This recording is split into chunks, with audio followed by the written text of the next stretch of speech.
ലണ്ടനിൽ നിന്ന് സ്വിറ്റ്സർലൻഡിലേക്ക് കാർ മാർഗം ഒരു റോഡ് ട്രിപ്പ് പോവുകയാണ്.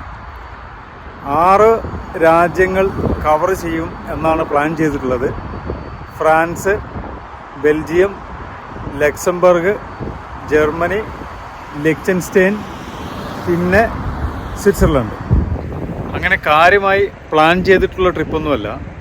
ഓരോ ദിവസത്തെ കാര്യങ്ങളും അന്നന്ന് ഡിസൈഡ് ചെയ്ത് അക്കോമഡേഷൻ അടക്കം ഓരോ ദിവസത്തേതും അന്ന് തന്നെ ബുക്ക് ചെയ്താണ് ഈ യാത്ര പോകുന്നത്.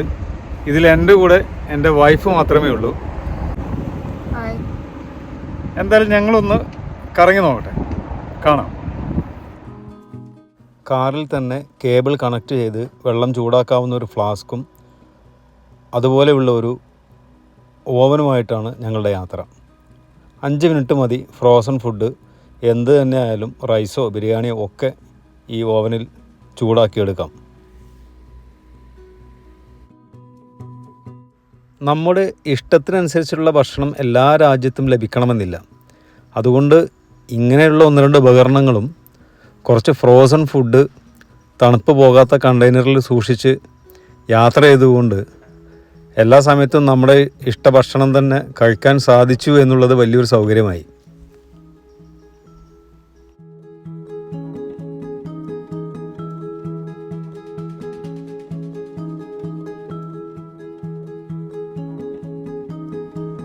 അങ്ങനെ ഉച്ചയോടുകൂടി ഞങ്ങൾ ലക്സംബർഗ് സിറ്റിയിൽ എത്തിയിരിക്കുകയാണ്. കലായിൽ ഫെറി ഇറങ്ങിയതിന് ശേഷം ഫ്രാൻസും ബെൽജിയവും കടന്നു പോയെങ്കിലും അവിടെയൊന്നും ഞങ്ങൾ കാര്യമായി നിർത്തി കാഴ്ചകൾ കാണാനോ ഒന്നും ശ്രമിച്ചിട്ടില്ല. മാത്രവുമല്ല, ഇതിനു മുമ്പ് ഈ സ്ഥലങ്ങളിലൊക്കെ ഒരുപാട് പ്രാവശ്യം പോയതാണ്. അതുകൊണ്ട് ലക്സംബർഗ് മുതൽ അങ്ങോട്ടുള്ള കാഴ്ചകൾ കാര്യമായിട്ട് കോൺസെൻട്രേറ്റ് ചെയ്യാം എന്നൊരു തീരുമാനമായിരുന്നു എടുത്തത്.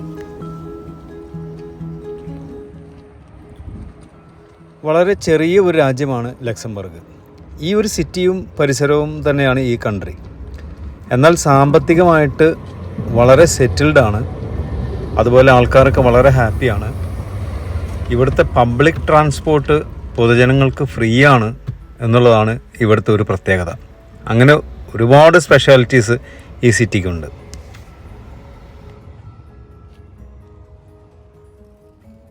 വിദേശ നിക്ഷേപമാണ് പ്രധാന വരുമാനം എന്നാണ് ഞാൻ മനസ്സിലാക്കിയത്.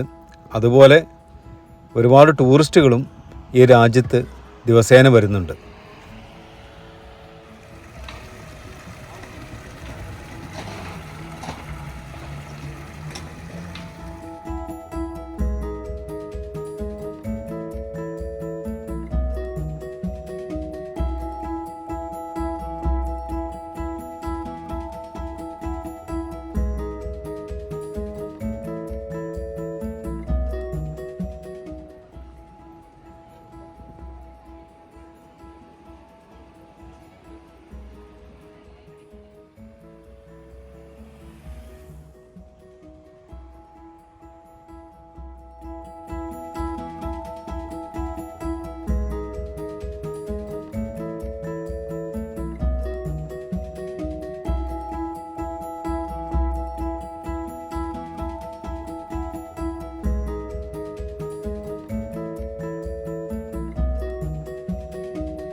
ലക്സംബർഗ് സിറ്റിയുടെ പ്രധാന ഭാഗങ്ങളൊക്കെ സന്ദർശിച്ച് വൈകുന്നേരത്തോടു കൂടി ജർമ്മനി ലക്ഷ്യമാക്കി ഞങ്ങൾ ഡ്രൈവ് ചെയ്യാൻ തുടങ്ങി.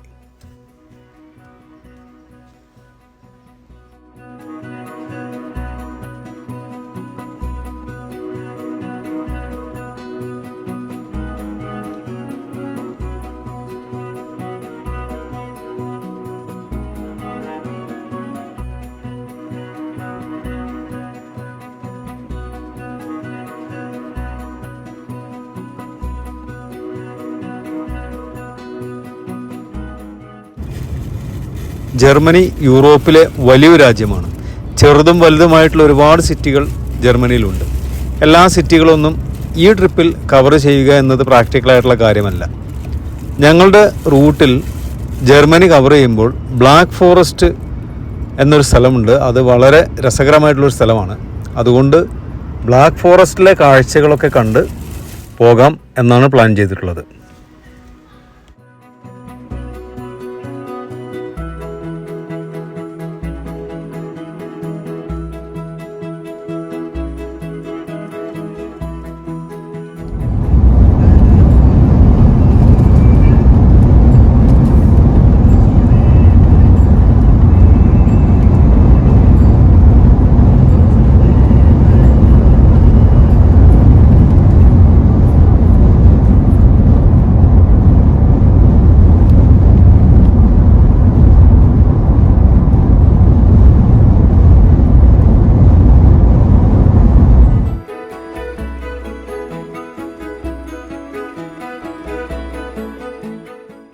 അങ്ങനെ ഞങ്ങളുടെ യാത്ര ജർമ്മനിയിലെത്തിയിരിക്കുകയാണ്. ബ്ലാക്ക് ഫോറസ്റ്റ് എത്തുന്നതിന് 1 മണിക്കൂർ മുൻപ് നല്ലൊരു അക്കോമഡേഷൻ സെർച്ച് ചെയ്തപ്പോൾ കിട്ടി. അത് ബുക്ക് ചെയ്തു. അതുകൊണ്ട് ഇന്നിവിടെ സ്റ്റേ ചെയ്ത് നാളെ രാവിലെ യാത്ര കണ്ടിന്യൂ ചെയ്യാനാണ് പ്ലാൻ ചെയ്തിട്ടുള്ളത്.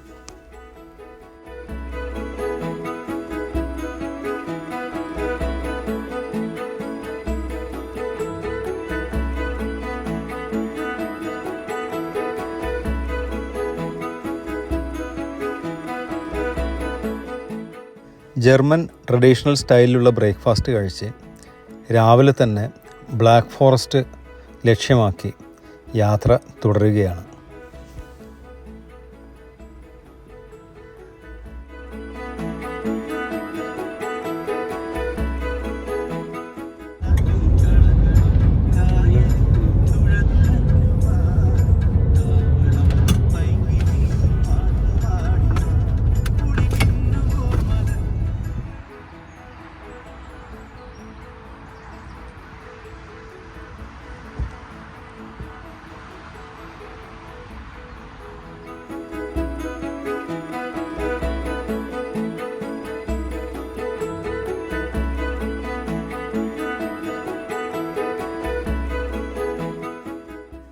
ജർമ്മനിയിലെ വളരെ ഫേമസ് ആയിട്ടുള്ള ഒരു ടൂറിസ്റ്റ് കേന്ദ്രമാണ് ബ്ലാക്ക് ഫോറസ്റ്റ്.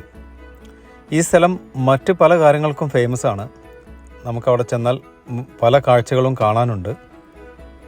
അങ്ങോട്ടുള്ള യാത്ര തന്നെ വളരെ രസകരമാണ്. ട്രഡീഷണൽ സ്റ്റൈലിലുള്ള വീടുകളൊക്കെ നന്നായിട്ട് മെയിൻറ്റെയിൻ ചെയ്ത് വെച്ച കാഴ്ച നമുക്ക് കാണാം.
ബ്ലാക്ക് ഫോറസ്റ്റ് എന്ന ആ ചെറിയ ജർമ്മൻ സിറ്റിയിലെത്തിയിരിക്കുകയാണ്.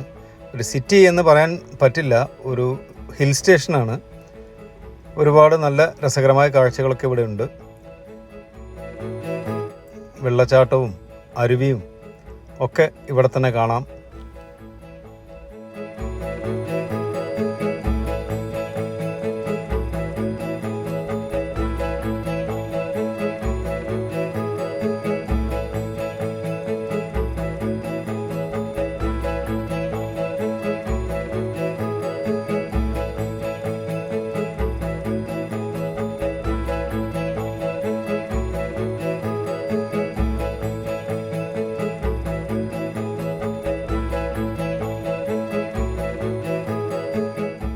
കുക്കു ക്ലോക്കുകളുടെ നിർമ്മാണവും വിൽപ്പനയും ഈ സ്ഥലത്തെ ഒരു പ്രധാനപ്പെട്ട ആകർഷണമാണ്.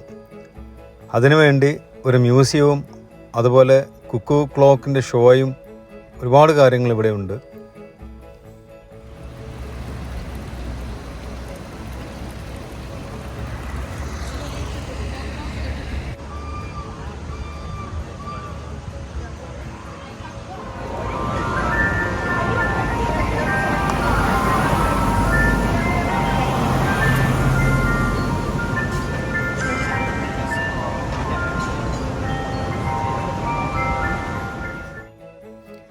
ഇവിടെയുള്ള എല്ലാ കടകളിലും പല ഡിസൈനിലുള്ള കുക്കു ക്ലോക്കുകൾ ലഭ്യമാണ്. അതുപോലെ ബ്ലാക്ക് ഫോറസ്റ്റ് എന്ന പേരിൽ ലോകം മുഴുവൻ അറിയപ്പെടുന്ന ബ്ലാക്ക് ഫോറസ്റ്റ് കേക്കിൻ്റെയും ഉത്ഭവസ്ഥാനം ഇവിടെയാണ്.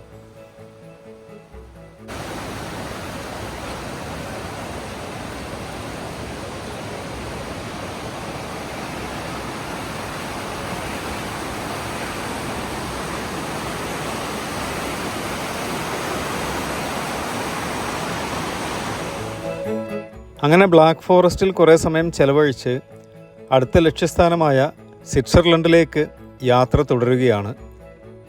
സ്വിറ്റ്സർലൻഡ് കാഴ്ചകളും മറ്റുമൊക്കെ പാർട്ട് 2 കാണാം. Okay, thank you everyone, see U.